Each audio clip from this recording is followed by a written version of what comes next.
Welcome, everyone, to Talking with Tom and Jim. I'm your host, Jeff Greenwald. Above me, Tom Goldrup, Jim Goldrup. They're actors. They are film historians. They have written four books on the golden age of Hollywood.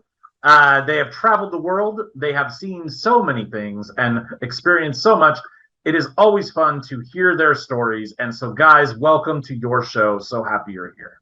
Thank you. Oh, thank you. Thank you. Next to me, I can't get over the hat, is Matthew Rose. He's an actor, the comedian, and a producer, and has amazing prop skills. Did you make that hat? No, I did not. I did not make this. I found this, but it's got bullets on it, so I like it. Did you found it? Did you find it in an abandoned cabin in 1950? Yeah, several cabins up here that I've been looting, and this one was on a skeleton. It's full circle, Jim. Comes back. No, this hat was from my dad. He had it back in the 1930s. Oh, wow. Really? I just borrowed from Jim. I don't know where it came from. I don't know. I bought this hat at Target. I will not lie. Wow. That's nice. Which Target? San Jose. I bought it in San Jose at a Target. The hat I wanted to wear tonight is in my car. And so I didn't feel like that's how much the show meant to me, guys. I didn't want to walk down to my car to get the hat I meant to wear. So that's a Target there. Where's my gun? Oh, nice. Well done. So now Matthew looks like a newsie, so that's great. Or a cabbie, New York cabbie. You got New York cabbie. Do that. Yeah. So welcome, guys. I've got a quick question for you, and that is, when you get a role, I mean, we could differentiate if it matters between stage and screen, but it might not matter. When you guys get a role, when you are handed a role, here's your part, here's a script. How do you prepare? What are the steps? First, I like reading. I like to read the whole thing, to get a flow of what's going on, not only with my character from the beginning to end, but with the whole story. Then my memory, and I start memorize. I pick out a section to memorize. I mean, if it's a stage play, if it's a film, you know what part you're going to film the next day. It might be in the middle of the script. So, but generally, I don't start memorizing it until I go to bed. I go to bed. I get the script as I'm laying in bed. I have my lamp on, and I memorize a certain amount of it. Then I close it, and I go over it and see how much I remember. I'll come to a blank spot and I have to look. Anyway, so I'll do a certain amount that, the first night, and then I turn off the light. I go to bed, and I lay there and go over it and over it in my head, the part I memorized. And then, of course, besides just memorizing it, the other part is, once I get it memorized, then I can really start digging for the character and learning more about the character, and then how I'm going to deliver the lines, how I'm going to feel the character inside. So I'm not Tom Goldrup out there delivering lines. I'm Prospector Pete or Mr. DePina from You Can't Take It With You, or whoever. Jim? Basically, kind of the same. I mean, I'll read the entire script first, so you don't know the story. Then I'll start at the beginning and work on sections, memorizing it, and then knowing about what the other characters are talking about too, so you know how you're going to be reacting. Once I get that down pretty good, I go to the kind of the next section. Then my part comes in. I'll go over that until I learn it. Then I go over both parts. Both parts, yeah. And then when I have that down good, proceed on further.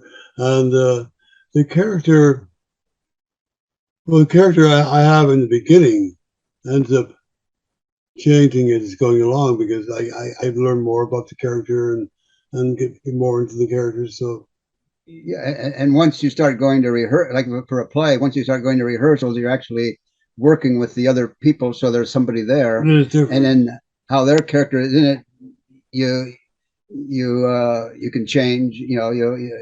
What's the word I'm thinking of? Anyway, you react to the way his character is, so it can make changes in the way you originally thought about doing it. Or the director might say, "Hey, I want try it this way," and which is different, and then you try it that way, and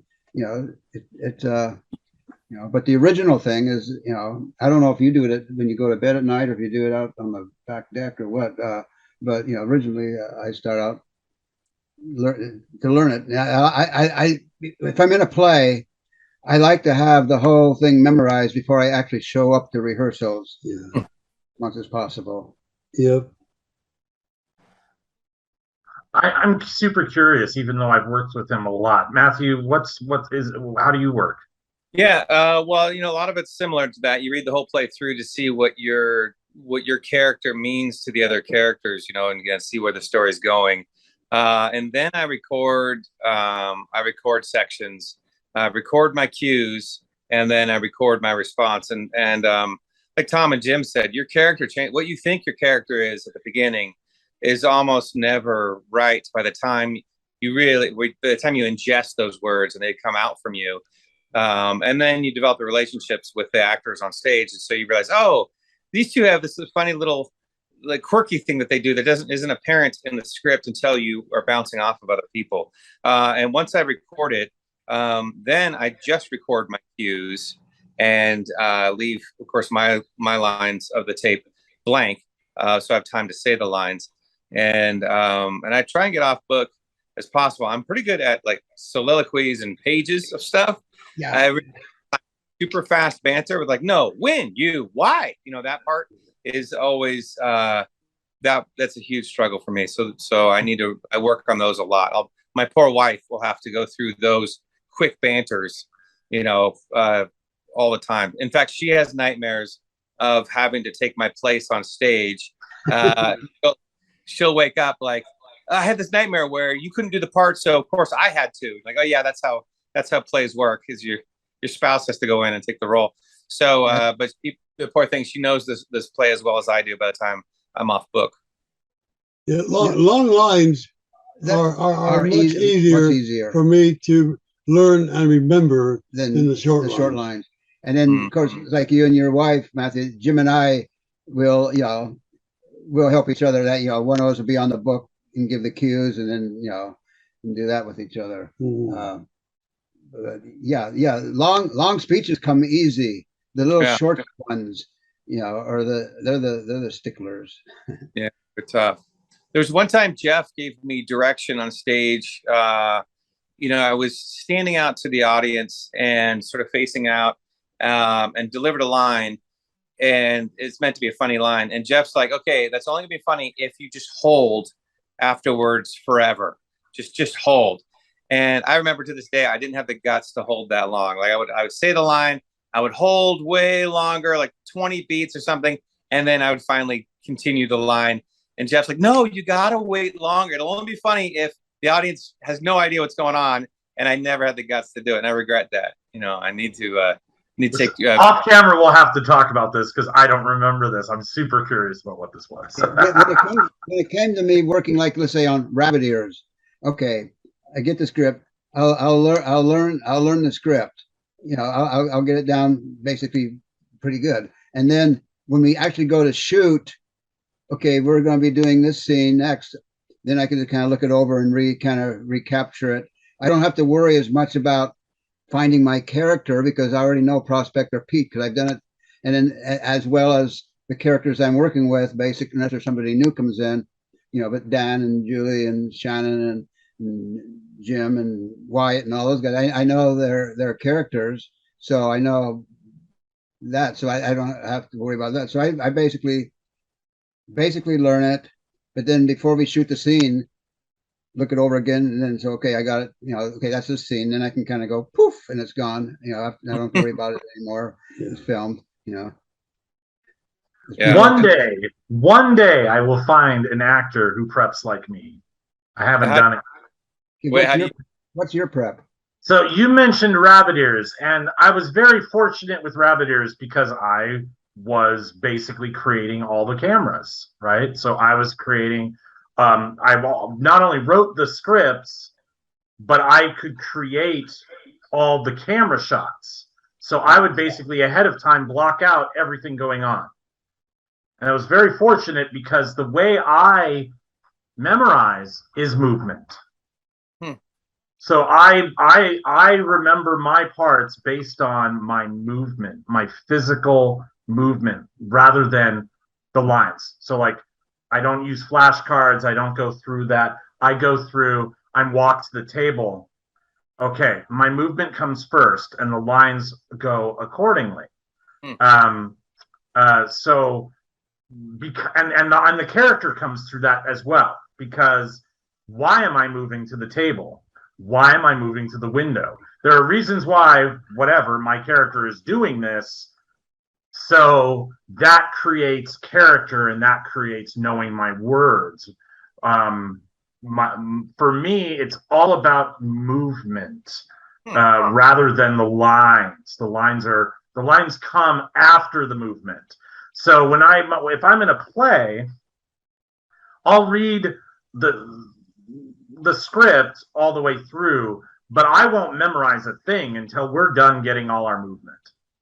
Like once all the blocking is done and I know everywhere I'm moving, then I rehearse and then I can get it all. But I very rarely look at a script outside of the rehearsal hall, almost never, because I need to know where I'm moving. That's and interesting. I need that to memorize my lines. It's all one thing for me. How effective that would be. It seems very effective. And when I did The Last Bell, the film I did in Salt Lake City with Jim, our scene, I was only in one scene of the movie, and I remember discussing with Ray, the director, and saying, I have not read this script. Yeah. I said, I have not read the script at all. I've read my scene. And the reason is because my character has no idea what's going on when he walks in the room. I don't want to know what's going on, right? So when I saw that film I was in, I had no idea. I mean, I had a general idea, but I had no idea, what was going on. Oh, kitten, right? So, that's cool. But I mean, I stressed so much before that because I didn't know where I was going to be standing. I didn't know where I was going to be moving. So like when I was in charge and was mapping out my own movement and everyone else's movement, film worked out just great for me. Yeah, but when I walk on a set and I don't know where I'm going to be standing ahead of time, that was difficult because I did have to memorize that scene. And it was the first time I think I've ever memorized that way, ever. And last, you did good. You did great in that. Yeah. I think one of my most toughest times on stage was the opening of either Don't Be Afraid of the Dark or House of Fear, because you had me standing right at the same place, looking out that window by that front door, standing there, and I have the first line, and I had to make sure that the line came out for the right play and not the other play.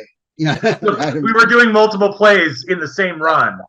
Right. Yeah. Two of the plays started with Tom standing, completely different characters, different costumes, looking out.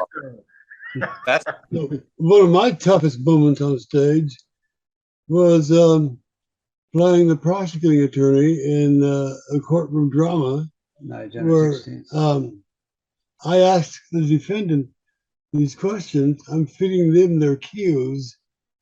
And when they give me the answer, sometimes my next question is completely different subject. So to remember my questions was a challenge. Yeah. Right. Right, because they weren't relevant. Only one night I had a problem though. Yeah, one night. I finished. I asked the question, the witness responded, and then stood there and I kind of looked over at the judge who had the script on his desk. but he said there was never a problem that time in that part of the play. So he was, and You went, I got, and she said, "Well, Mr. Flint, perhaps you would like to ask me about such and such." I said, "Yes, my dear."